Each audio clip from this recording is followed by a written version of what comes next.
Welcome back to Second Breakfast and the wide world of Westeros. Today we're talking about Catelyn Chapter 4 from the first Game of Thrones book. This one was a doozy. I'm so enjoying this character, and I feel like she's written differently. These POV chapters are written with such a fun, curious energy compared to everyone else in the book. So I'm excited to dive in. I think you're right. Yeah, it's been fun. And this is like, so far, we've gotten the most chapters from Catelyn. Nobody else has reached number 4 yet. And it's, I don't know why I didn't remember how prominent Catelyn is in this first book, like when we started. Yeah. I mean, it's partly because of the show. She certainly is very prominent in the first season of the show and even the second. But I don't know. In my head, I was like just really focused on, I guess there are characters who survive past these first couple books, but I think Ned is going to outpace her as the book keeps going. You're probably right. My problem is looking at it as a 5-book series so far. The Red Wedding sort of kneecaps how prominent Catelyn is in the overall story. But then, like, I guess that makes the Red Wedding so much like a much bigger deal because you're like, Catelyn was like a key character, so as well as Ned. So that's pretty fun. Okay, well, let's dive in. If you haven't been here before, Cam and I obviously have read the books and seen the show. Spoiler. But we're just like going through chapter by chapter, doing thoughts and theories, deep analysis, and we're gonna probably spoil things, so keep that in mind. Speaking of spoiling, let me give a brief recap of this chapter for those who haven't read / forgot / just love hearing me talk. And then we'll get into our discussion. So this is a Game of Thrones Catelyn number 4. Catelyn is arriving at King's Landing via the ship that she has taken to get there. They have gotten there pretty quickly, as Catelyn had hoped, though they did encounter a storm on the way in, which Bran had predicted or seen in his dream in the last chapter, so that was fun to see. The plan is for Sir Roderick to go into the Red Keep and find the Master-at-Arms, who's named Sir Aaron Santagar, to consult with about the dagger that they've brought. Catelyn can't go in herself because there's a concern that she'll be recognized by certain people within the Red Keep. And by people, we mean Littlefinger. And this is where we get our first full introduction to Littlefinger. I can't remember if he's been mentioned in the text or not yet, but this is our first time describing who this guy is. In situ. Yes. And so Littlefinger is known as he's known as Littlefinger. His real name is Peter Baelish. And we learn a little backstory. Peter Baelish grew up with Catelyn as her father's ward in the same way that Theon Greyjoy has grown up with the Stark children. And we learned that, they grew up together, and Catelyn sort of saw him as a brother, like a little brother, basically. And as they grew up, Peter developed feelings for Catelyn that were not reciprocated. We learned that when Catelyn was first betrothed to Brandon Stark, Ned's brother, who then died before they could get married, but when she was betrothed to him, Peter challenged him to a duel. Peter was 15 and Brandon was 20, which is a really big age difference. And he's a little guy. So Catelyn basically had to beg Brandon, please don't kill him. He's trying his best, but please don't kill him. And so that happens. And then basically Catelyn never sees him again. After that point, she gets married to Ned, and he I think wrote to her when she had first gotten married, but she just burned the letter and didn't read it and just was like, I don't want to talk to you anymore. So she hasn't seen him in a long time. But we learned that over the course of his life, Peter has really risen in the ranks, and he is now part of the King's Council, or the King's Small Council is what it's called. And so Catelyn can't go into the castle because he might recognize her, and she's trying to kind of stay under the radar. So the captain of the ship recommends that Catelyn, he finds an inn for them basically. He says, okay, you can hang out at this inn. They're not going to ask any questions while Sir Roderick goes into the castle to get the Master-at-Arms. So she does that, and she basically falls asleep at the inn. She's had a long journey. And a few hours later, she's woken up by men of the City Watch who are taking her to the Red Keep on Littlefinger's orders. And she's very confused and concerned, where's Sir Roderick? How did he know I was here? And she's kind of trying to work this out. And so she's taken up to a tower, and Littlefinger is in there looking just, creepy as ever. And they kind of talk a little bit, and then Lord Varys also comes in, and this is where we meet Varys for the first time. Lord Varys is a eunuch and has the unofficial title of Master of Spies. He basically just has all these little spies, which he calls little birds, who tell him everything going on in the Red Keep, in King's Landing, and in Westeros, period. He just kind of knows everything. He's not actually a lord of anything. It's just an honorary title, but he's a very important person in the circles of the royal court, basically. So he comes in too, and he has already figured out that Catelyn has a dagger that she wants to talk about. And she's like, how did you possibly know about that? And then she realizes, oh no, what happened to Sir Roderick? Like, you must have gotten the information from him. And Varys had basically heard about this conversation that Sir Roderick had had with the Master at Arms, Sir Aaron Santagar, and he just kind of learned about it. And now Roderick and the Master at Arms are both back at the inn, sort of waiting for Catelyn and kind of concerned about her. But Varys knows that she's got a dagger that she wants to ask about, and so she says, "Okay, tell me. If you know so much, tell me who this dagger belongs to." And Littlefinger says that the dagger actually used to belong to him, but he lost it while betting on a tourney during Joffrey's name day, which in this world is birthday. So he lost the knife or the dagger because he was sort of using it as a betting tool.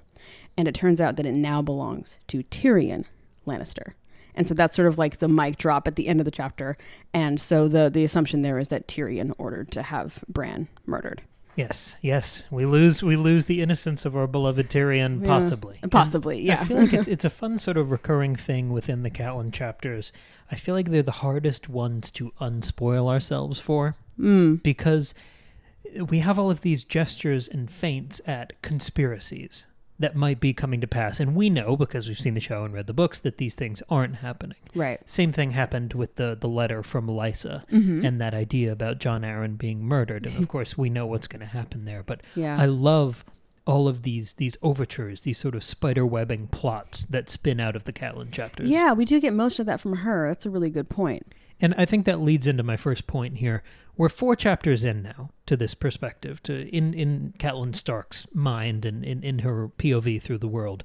I feel like I'm finally getting a sense of her role in the story. And I mean this more structurally. Okay. You mentioned before that she's our most frequent POV so far, and I think that's part of this. That's very important, because she also feels like the most curious and twisty character. I think, to use sort of a term we used with Sapkowski when we were going through the Witcher books, I think Catelyn is George R. R. Martin's Curveball.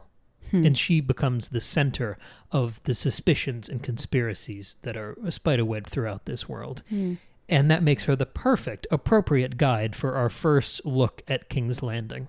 This is our first impression of this place. Yes. That is going to be so consequential through the rest of the story. And this is where all the schemers live. I know. I really liked that. I hadn't remembered that the first time we see King's Landing is from her perspective. I was assuming, I think again because of the show, that it was going to be from somebody else. Because in the pilot of the show, you cut to King's Landing within the first 10 minutes, and you see Jaime and Cersei kind of walking around Jon Arryn's dead body. And so you get the Lannister perspective of King's Landing from the get-go. But here it's from a Stark, but it's not even Ned or Arya or Sansa. It's Catelyn, because she gets there first. And that's really fascinating. I'm enjoying, as we get our legs in this story, now that we're up to 4 chapters for one character POV, I'm enjoying how cumulative these individual storylines feel, because I feel like we get echoes back to most of Catelyn's other scenes and chapters here. There's an echo back to the previous bombshell with that letter from Lysa that I mentioned earlier, when she talks about getting that letter from Littlefinger and burning it. Oh, yeah. That's an interesting little callback. Yeah, definitely. Similarly, there's a line where she agrees with Varys saying the gods are cruel. And that reminded me of how uncomfortable she was in the Godswood in her first chapter with Ned. Yeah. And of course, with what happened in the last chapter, we get this discussion of grief. She doesn't want to show her grief and all of the trauma she has about what happened to Bran. She's trying to be strong around all these men, right? And she's continuing what I described in her last chapter as her performance as a vulture, trying to think like one of these schemers. Yeah. And now, to heighten that idea from the last Catelyn chapter, now she's thrust into the lion's den. Yeah. Mixing my animal metaphors there, but well, sure. I mean, the Lannisters are lions. in a room with Varys and Littlefinger, yeah, she's with the biggest vultures in this whole story. And I don't think she understands how important they are and how powerful they are. Right. I think she's really out of her element here. I totally disagree. I think this is a synthesis of her entire story so far. Okay. Where we've talked a lot about her twin identities. One of the previous chapters we sort of headlined by calling it the Tully pivot, or her returning to her roots. I think this chapter challenges those twin identities by sort of pushing both pieces forward on the board, where Catelyn, in this chapter, feels like she's at once more Stark and more Tully than she's ever been before. Now that she's in King's Landing as the first Stark to land there, of the current crop. Other Starks have made it there in the past. Of course, but right now. She now is acting as the sole ambassador for the family. She's the representative of the Hand of the King, Ned Stark, and she is sort of the ambassador of what just happened to Bran. Yeah. And everyone references that to her. Everyone's thinking about that when they see her. So she is the quintessential Stark right now for everyone in King's Landing. But she's also, in all of the narration as well as the dialogue, constantly thrust back into her Tully history. Her long relationship with Littlefinger, her memories of him. She's feeding from that prior knowledge as she's become this banner woman for the Starks. I love the balancing of those identities. That's nice. And when you get this new revelation, we always have a little bombshell with this curious character at the end of the chapter with the dagger once now belonging to Tyrion. I think that's the perfect bridge between her two identities, where the knife starts in the custody of Littlefinger and is then won by Tyrion. So the knife passes from Tully to Stark, just like Catelyn did. So it becomes this sort of larger avatar. Catelyn continues to feel like George R. R. Martin's most intricate character, and I love how he's threading all of these needles through her chapter. That's really fun. Yeah, I agree with that. I think identifying that Tully Stark balance here is really good. I think she's more balanced here between those two identities than she ever has been, especially when you compare back to her first chapter when she feels so like she's marking and notating that intense separation she feels between herself and the Starks, that discomfort in the Godswood. I like that. And I think the last chapter was her really trying to lean into the Stark thing, to be like, I'm strong, I'm going to be in charge of everything, I'm going to figure this out. And now she's sort of striking that balance. I do like that. I think she's being savvy and cautious with the Tully and Stark parts of her both activated. Now, why do you think she's out of her depth? Well, I'm very curious about this. I just like the longer I thought about it, the more that I really think that her whole plan of arriving here and coming here makes no sense and is kind of stupid. Catelyn's a really smart character, and I know she's doing her best, but here's what I'm thinking. So first I was trying to sort of understand this description of King's Landing. I didn't really go over it in my recap, but as she's arriving at King's Landing and looking out at everything, we're learning a lot of the back history of when Aegon the Conqueror came here and he built this castle, and there's am I right in thinking Baelor. He's the king who's landing? Oh my God! Because there's a description of. I'm sorry to interrupt you, but there's a description of Aegon the Conqueror, landing on these shores. I feel so silly. You're so right. I don't know. Maybe no. That's gotta be secondbreakfastpod@gmail.com. If you know who the king is who's doing the landing, I mean that's gotta be him because he's builds the first Red Keep. Well, actually, we learned that. Why would it be red? Right? Wouldn't that make sense if it was a Targaryen thing? Well, yeah. Because we learned that so Aegon the Conqueror orders the Red Keep to be built, and then his son sees it actually out because building castles, in medieval times, which is this is what this is supposed to be, takes a long time. But we also learn that after the Red Keep is complete, Aegon's son, whose name I can't remember, Maegor the Cruel. Thank you. He orders all of the masons, architects, everybody who built it, killed. Because he doesn't want them to know the secrets of the Red Keep. So we learn all this kind of backstory about it. And the way that it's described, it's just, King's Landing is, part of it is objective in that it's described as being very big and bustling and overwhelming as a capital city would be, especially compared to something like Winterfell. And, there's all these different merchants, and there's granaries, and there's the Sept of Baelor, and there's all this stuff. And it's big and looming and overwhelming, and it's full of people. But I just felt like it was described in this way that felt overwhelming. I was especially struck by the Red Keep is described as frowning down at her, and it's described as being grim. And so that's what's happening as she's entering. And then the second she gets there, basically her plan falls apart. She goes into this inn, and then immediately Sir Roderick is found out, and she's brought before Littlefinger. And she has this conversation with Varys and Littlefinger that she is doing her best to keep up with, but they are just so they immediately make it clear that they know more than her. Littlefinger, it says that she says to herself that he knew her too well, and he even says, I know you too well. And it says that Lord Varys knows all, and Catelyn thinks to herself that he knew things no one else could possibly know.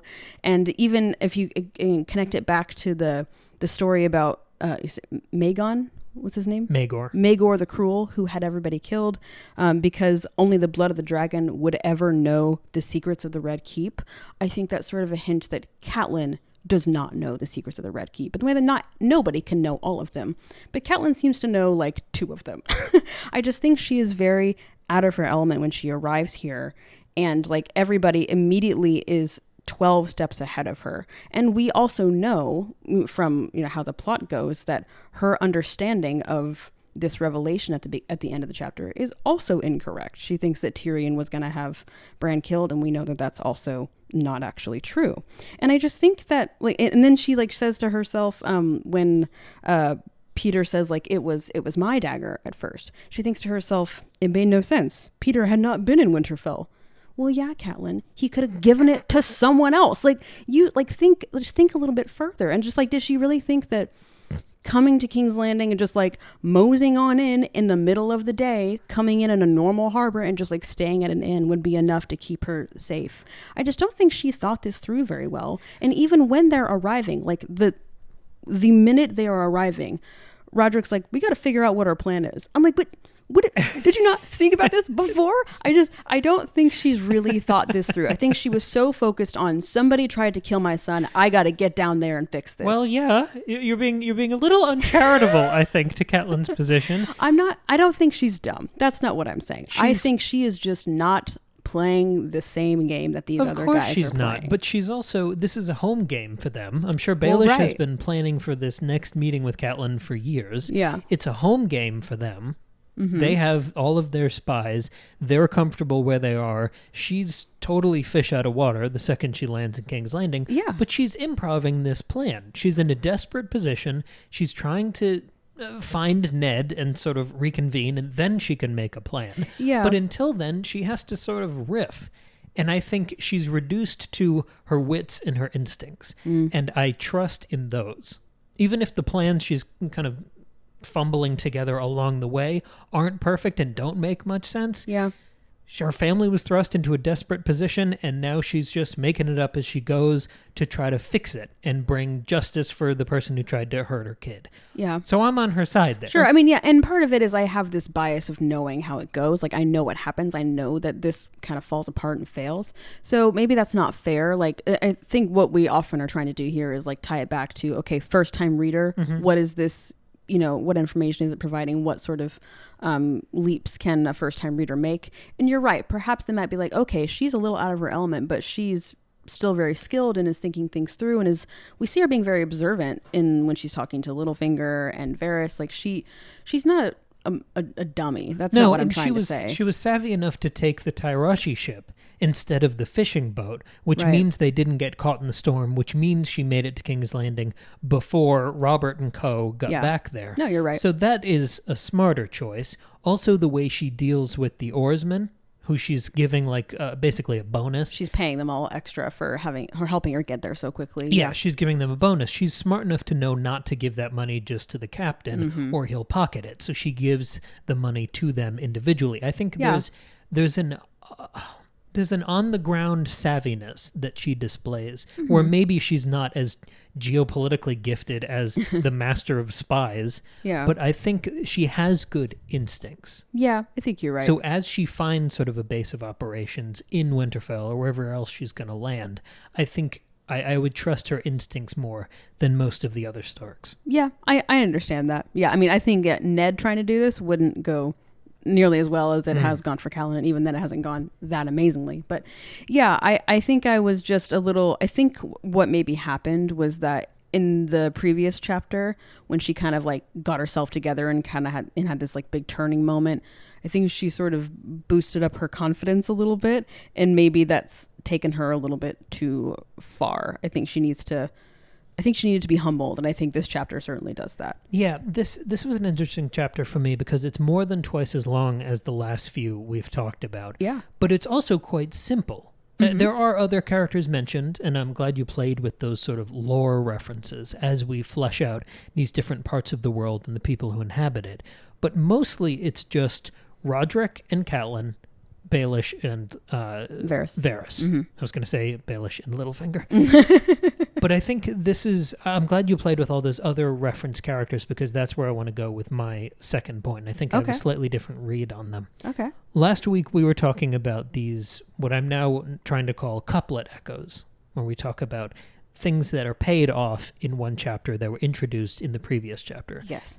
Distillation. They become more explicit as they return. Sometimes it's observed or commented on by the characters in the scene. Sure. I mean, like the simplest one we've seen in this chapter was the storm. We learned that Catelyn came upon this storm, the one that Bran had seen in his dream in the last chapter. And I completely missed that. So I'm glad you got that one. The couplet echo I've identified here.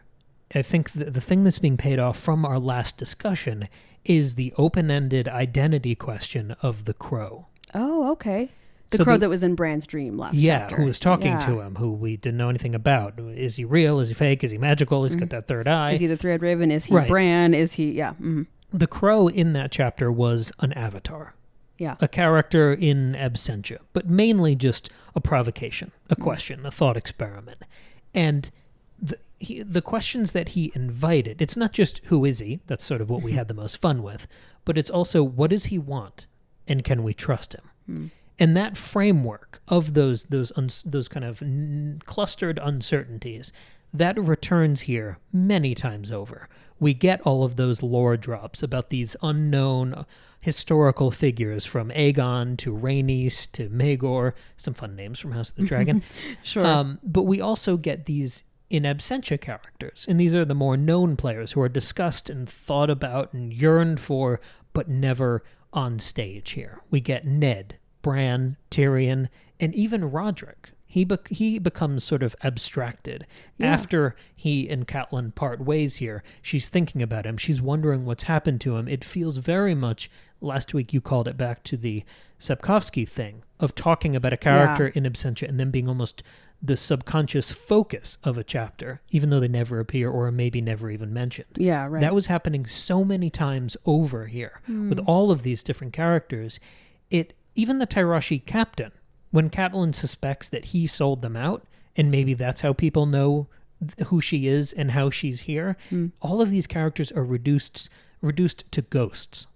Yeah. There's this feeling of eyes everywhere, and that is eventually made literal with Varys and his little birds. Yeah, and even when she's like walking up, like when she's being taken to see Littlefinger, she says that she could feel the eyes of the city watching her. Yes, and it felt somehow familiar within the context of Catelyn's chapters. This sense of constant unease and surveillance is a direct echo back to, again, her discomfort in the Godswood in her first chapter. But more than anyone else, all of these other sort of blurry, ghostly male figures in this chapter, the specter of Littlefinger hangs over every page here. Yeah. The lore build-up we get about him before we even meet him. Yeah. He gets this full red carpet introduction. We get his whole history with Catelyn. It's such like gravitas for this character who's then this small little silver guy. Yeah. And it means, obviously, we can expect great things from him, but also the fact that he gets more of an introduction than Robert is pretty interesting, in that we should flag him as a villain. That's true, yeah.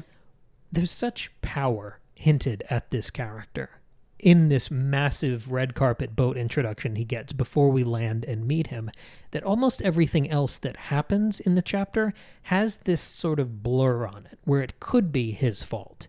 It could be his doing. He almost corrupts the rest of the chapter, where we don't know where Littlefinger's influence ends and just coincidence begins. And even when we do meet him, we're not sure about him. As we keep diving into Catelyn's subconscious, she's trying to process these things he's saying. The questions that arise are familiar.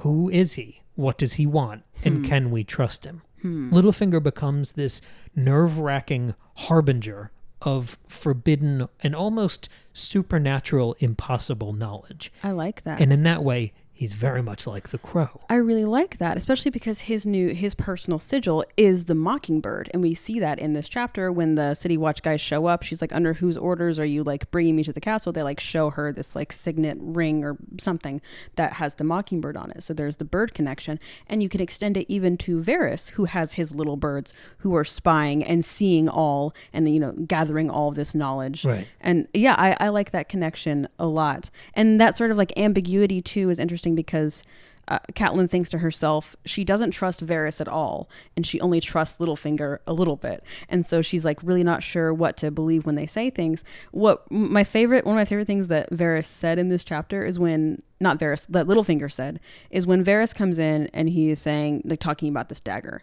Littlefinger goes, "I'm confused. What dagger are you talking about?"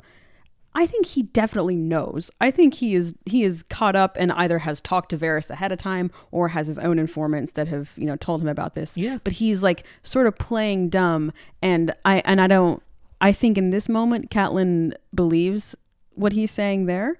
But I think she's wrong. I think Littlefinger already knows about what. Well, of course, I know that he knows because we know what happens later. So yeah. That's part of the game. Mm-hmm. You want to see how the person presents the information or asks the question because that might be a clue to something else. Yeah. It's the Dune thing of feints within feints within feints, and I think Catelyn has some of that DNA. I think she and Baelish once they split, I think they went very different ways, where he became pure vulture and she sort of married into a family of gargoyles and inherited some of those principles and sort of weaknesses eventually. Yeah, unfortunately, yeah. But I think there's a similar base and instinct there. And some of Littlefinger's savviness in that scene reminded me of Catelyn's savviness on the boat with the captain when she's trying to make sure these bonuses get to the men. And the captain says, well, maybe I'll keep the money for them because now that we're in port, if I give them the money now, they're going to squander it on women and booze and gambling. And she says, I'm butchering the quote a little bit, but it's something like, every man gets to make his own choices. Right. Mm-hmm. And that's basically what Littlefinger's saying, where he's saying, no, I'm going to let you hang yourself here. You tell me what you know, and that gives me more information, and I get more of the upper hand. Yeah, that's true. It's that same watchfulness that's not as cynical as the Lannister vulture thing, but it speaks to a certain savviness with people. So in the same way I'm trusting in Catelyn's instincts, I'm terrified of Baelish's because he has spent the intervening decades honing those skills. I really like that. And even Catelyn knows that he's clever. She kind of says, I think to Roderick, there's a difference between being clever and wise, but she's known that Littlefinger has always been clever. So she's aware of his savviness, which I think tells us that she also is savvy. And we've seen her be savvy as we go through this. And even, I mean, her identifying that Bran was thrown and that Jaime was probably somehow involved is very clever and savvy of her. Yeah. So yeah, I like that. Very interesting chapter. It was interesting. Yeah. And it was, I think my favorite thing was like seeing King's Landing for the first time and seeing it from her perspective and learning a lot of that history that I had forgotten. So that was exciting. And I'm glad that we've made the connection of which king was in fact landing on the shore. Yeah, this was a fun one. So we got to hit King's Landing in this chapter. In the next chapter, we're going to finally, I believe, get to the wall as we return to Jon's perspective. Jon. So that'll be next Friday that we'll come back with Jon, I don't know, 3, I think it's 4, Jon 3. something like that. Yeah. But in the intervening time, we're going to have a Tuesday chapter. We have episodes every Tuesday and Friday. Tuesdays are Curveball chapters. Episodes.